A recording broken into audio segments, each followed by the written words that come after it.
Bonjour à tous, la Ligue 1 s'est officiellement terminée avec le barrage entre Lorient et Troyes qui a vu Troyes accéder à la Ligue 1. Ainsi, c'est le moment de faire le bilan de cette saison 2016-2017 qui vient de s'achever.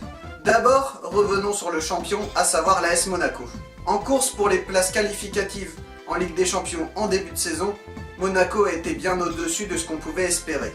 Grâce à une équipe jeune et offensive, Monaco a réussi à remporter haut la main le titre de champion de France. En effet, il y a peu de monde qui voyait Monaco champion de France en début de saison et c'est un peu normal. En effet, il y avait beaucoup d'interrogations sur cette équipe. En effet, on avait notamment Falcao qui revenait de 2 saisons galères en Angleterre. On ne savait pas comment les jeunes qui arrivaient dans l'équipe, notamment Mendy ou encore Sidibé, allaient s'intégrer à cet effectif. Et évidemment, personne ne s'attendait à l'explosion de Kylian Mbappé, qui a été véritablement une grande attraction durant la seconde partie de saison. De plus, Monaco a géré ses confrontations directes face aux équipes visant également le titre, à savoir Nice et le Paris Saint-Germain. Pour certains observateurs, ce sacre de Monaco n'est pas tant une victoire de Monaco, mais plutôt une défaite du Paris Saint-Germain. Je trouve cela un peu réducteur, car Monaco a fait une excellente saison, et ce n'est pas tant parce que Paris a été moyen que Monaco a été champion, mais ils l'ont bien mérité et finissent avec quand même pas mal d'avance au classement. Dans tous les cas, Monaco est champion de France 2017, et on attendra un peu de savoir si on les met comme favoris numéro 1 pour l'année prochaine. Ils seront forcément dans les favoris pour la future saison de Ligue 1, mais beaucoup de joueurs vont être sollicités durant le mercato estival, et donc on attendra le 31 août et la fermeture du mercato pour savoir ce que pourrait donner cette équipe de Monaco. L'autre point sur lequel je veux revenir concernant cette saison de Ligue 1, c'est les clubs qui sont relégués en Ligue 2. À la trêve, j'avais fait une petite vidéo où je voyais Dijon et Metz relégués en Ligue 2 et Angers accéder au barrage. Cependant, ces équipes s'en sont extrêmement bien sorties pour assurer leur place en Ligue 1. Du côté de Dijon, même s'ils encaissaient pas mal de buts, il faut saluer la performance de leur meilleur joueur, à savoir Baptiste René, qui a été vraiment un élément indispensable pour le maintien de Dijon. Et on n'oubliera pas non plus Diony, qui a été un élément important de cette équipe et qui pourrait être sollicité durant le mercato. Du côté d'Angers, alors qu'ils étaient en difficulté durant la période janvier-février, ils se sont ensuite remis en route avec le retour de pas mal de joueurs qui étaient partis à la CAN et ont pu assurer assez tranquillement leur maintien et jouer les derniers matchs assez sereinement. Pour Metz, selon moi, ils ont réussi leur maintien grâce à leur mercato hivernal. En effet, au mercato hivernal, ils sont allés chercher Cheikh Diabaté, qui était un peu ce qui manquait à Metz, à savoir un vrai buteur, et Diabaté leur a apporté énormément de points qui ont fait que Metz a pu se maintenir en Ligue 1. Pour en revenir aux clubs relégués, ceux-ci ont fait pas mal d'erreurs qui ont fait qu'ils soient en Ligue 2.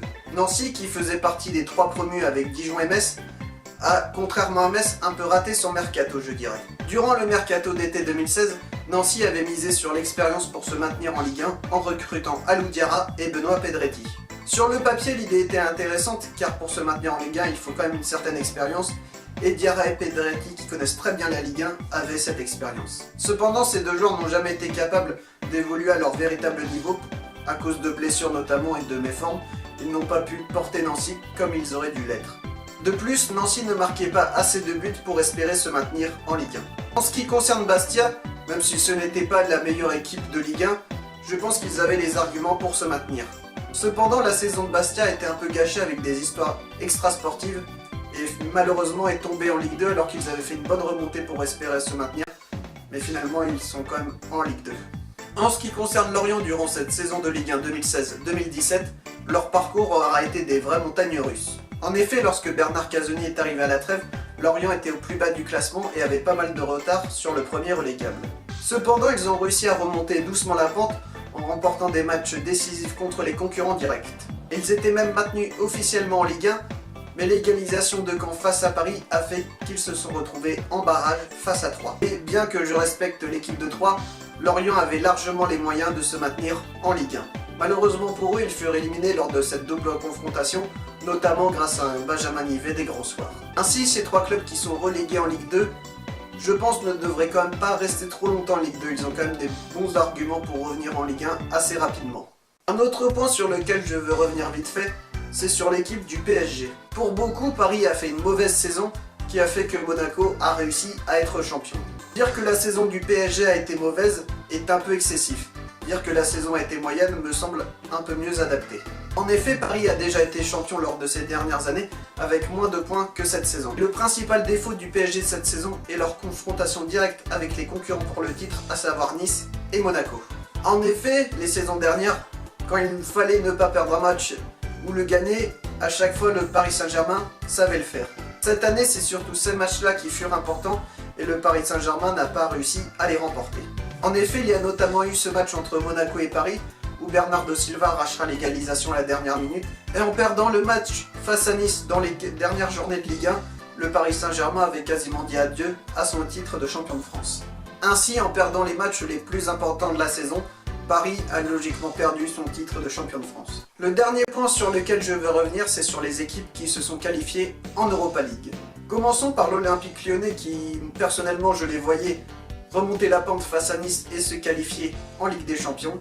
Vu les défauts qu'ils avaient dans cette équipe, c'était difficile de faire mieux qu'une 4e place. En effet, avec notamment une défense aux abonnés absents lors de certains matchs, il était difficile pour Lyon d'espérer mieux. Heureusement pour eux, ils avaient quelques joueurs qui arrivaient à porter l'équipe, comme Tolisso, Valbuena et surtout pour moi, Alexandre Lacazette. Ainsi, cette 4e place est plus que logique pour les Lyonnais. Concernant l'OM, c'est un peu la même chose. En effet, comme pour Lyon, la défense n'était pas vraiment le point fort de cette équipe marseillaise. Et offensivement, ils avaient pas mal d'arguments, notamment Florian Thauvin, où j'avais dit à la trêve que je le voyais faire une excellente saison, et il a répondu présent en étant sûrement le meilleur Marseillais. Et bien que Thauvin était le meilleur joueur marseillais de cette saison, beaucoup de joueurs ont été excellents et se sont révélés, on pense notamment à Sanson, Lopez ou encore Gomis qui a inscrit 20 buts. Et comme pour Monaco, on attendra la clôture du mercato estival pour juger du potentiel de cette équipe, car leur mercato risque d'être animé.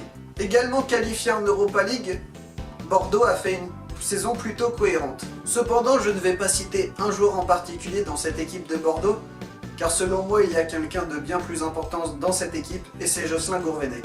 On connaissait les qualités d'entraîneur de Gourvenec avec tout ce qu'il a fait à Guingamp, et il est en train de confirmer en faisant revenir Bordeaux au premier plan. Ainsi, s'il fallait miser sur une équipe surprise l'année prochaine, je mettrais Bordeaux car Gourvenec est selon moi un très bon entraîneur. Il fait des choses cohérentes, ce n'était que sa première saison, et donc je pense sûrement qu'il va confirmer la saison prochaine en faisant mieux. Voilà, c'était ma vidéo bilan de la saison de Ligue 1 2016-2017. Pour moi, ce fut une excellente saison de Ligue 1 car on a un champion qui le mérite et qui jouait très bien au football. On a eu du suspense pour les places qualificatives en Ligue de Champions, en Europa League. Et même pour les clubs relégués, ça a été également très serré. Ainsi, même s'il est un peu tôt pour juger car le mercato risque d'être très long pour certaines équipes, je pense que les équipes qui ont fini dans les premières places au classement l'année dernière seront exactement les mêmes que cette année. En tout cas, je pense qu'il y aura du suspense l'année prochaine en Ligue 1 et c'est toujours plus intéressant pour le spectacle. Merci d'avoir regardé cette vidéo et moi je vous dis à la prochaine tout le monde.